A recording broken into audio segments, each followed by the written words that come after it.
Hello mga kadiskarte, pwede pala ito gawin sa dahon ng sili. Pwede na pang ulam or pang pulutan. Hindi mo akalain na pwede pala at napakasarap. Siguradong magugustuhan mo ito at mas healthy naman ito kaysa sa mga chichirya na nakasanayan mo. Mas try this recipe, hindi ka magsisisi. Kung hindi ka pa nakapag-follow sa aking Facebook page, please follow for more madiskarte recipes.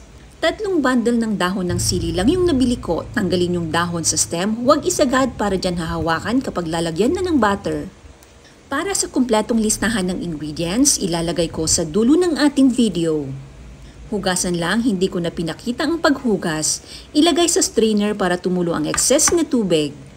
Pagsamahin ang 1 cup na cold water dapat at isang pirasong itlog. Maglagay din ng 1/2 cup na crispy fry breading mix, yung color red ang gamit ko, at 2 cups na rice flour. Maglagay din ng 1 cup na crushed ice po ito, pero hindi naman yung durog na durog. Ganito ang itsura niya. Haluin lang mabuti hanggang sa mag-well combine ng ating mga sangkap. Once na halo na ilagay sa fridge or freezer para hindi mawala ang lamig.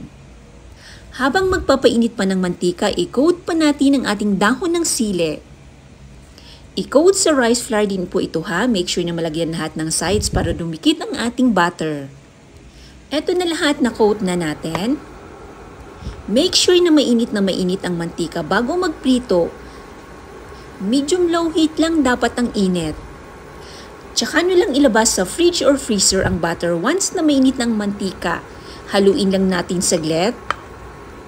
I-dip lang natin yung dahon ng sili at make sure na malagyan lahat ng sides. Iprito hanggang sa maging crispy. Ang cooking time ay depende po sa laki ng dahon ng sili o lakas ng apoy kaya bantay-bantayan nyo na lang. Kung nagustuhan nyo ang ating recipe, paki-like, comment at share naman para masave nyo na rin ang ating recipe. Ibalik lang sa fridge or freezer ang butter habang lulutuin pa natin ang unang batch para hindi mawala ang lamig at matunaw ang ice. Balibalik ta rin para maganda at pantay ang pagkaluto. Once na maging crispy, tanggalin na sa kawali at diretso sa strainer para tumulo ang excess na mantika. Mega shoutout Ma'am Terry Serra from Mangaldan, Pangasinan. Ma'am Remy Gambot Manges from La Trinidad, Benguet, maraming salamat sa panunood. Linisin lang natin yung mantika para hindi mga timi natitirang mga crumbs. Tsaka nyo lang ilabas sa fridge or freezer ang butter. Kapag malinis na ang mantika, ulitin lang ang process hanggang sa matapos lahat. Ang lutong nito mga Mars kapag natikman mo ay parang ayaw mo nang tigilan.